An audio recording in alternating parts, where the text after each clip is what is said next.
one of the things that makes this different is that you're looking at this with the scope of a family business. In a corporate 360, we used to do them at 3M, and you sometimes an employee could initiate it, and leadership can initiate it. I initiated one once, and sometimes we ask someone to take one, because for developmental reasons, right? Especially for high potentials, and that process is the same. Typically you go online, you answer questions, and those questions get shared confidentially, and somehow they're built together. Your process, I think, a little bit more I know it's more robust, what we use and how it works. However, that's where this has been, like you said, it's been around for a very long time. But the Assess Next Gen allows us to look at the family system and what's happening in the family system, which you would not get in another 360. So that's a big piece, right? Can you speak to that? Yeah, of course. It's based on the theoretical model. So how does the individual fit in an organization? IO psychology is the roots of social psychology. And that's the conflict place. That's, from all your work with every family business client you've ever worked with. How does this individual fit in the organization? Well, we also know that there's multiple systems that play out here. The family system is one, the business system is one, the ownership system is most critical for continuity. And then there's a learning system. Those four systems that's our theoretical model, are interrelated to that individual. To what extent does the individual fit? Learning organizations are a thing we don't talk enough about. But you and I know that if a company as a group is willing to ask open-ended questions, how can we improve? How do we flourish? How do we grow? How do we develop our people? Those are questions that are emerging now. Yeah. Because millennials are driving them. We know that ESG and diversity initiatives lead to competitive advantages. Well, that hasn't been done in family businesses too much for decades. So this is an opportunity for people to lean on that model and ask some of those questions. The second point I want to make is when you were at 3M in most companies, who owned the data?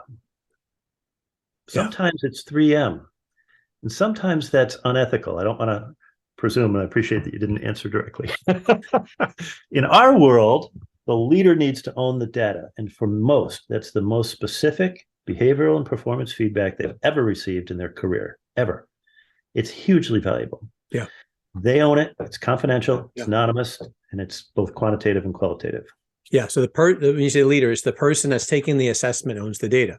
That's right. So that the person who takes the survey, they get the 35+ page report and also the download from the consultant they're working with. The organization could be the board, could be the president, could be the rest of the family, depending on how what's decided.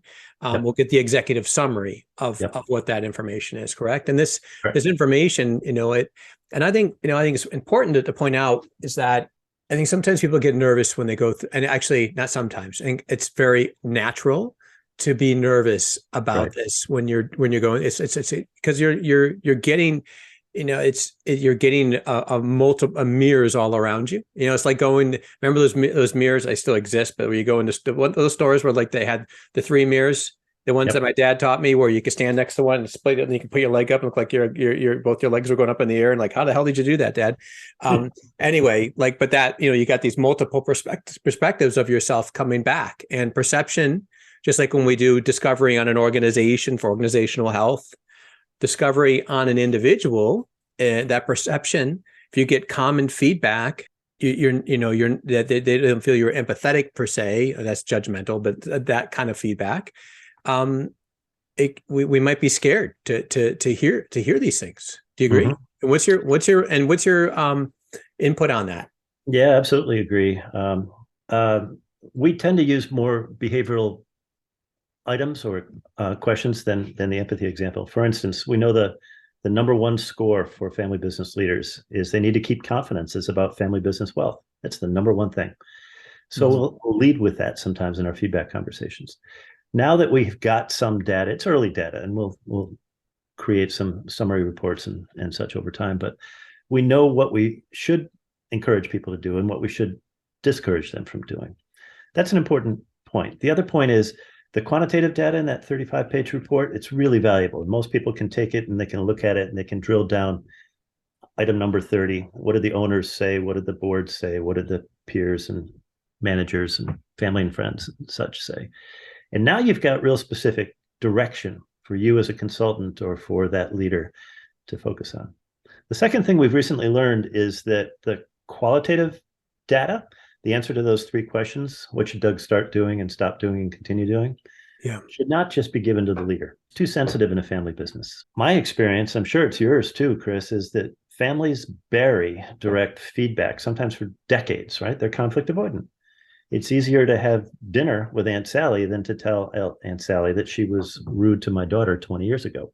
We don't do those things in family businesses. So the feedback process and the consultant's high touch services here require some skill. They have to parse the narrative data, they parse their interview notes, and then they say, Chris, you really ought to do this for the following reasons.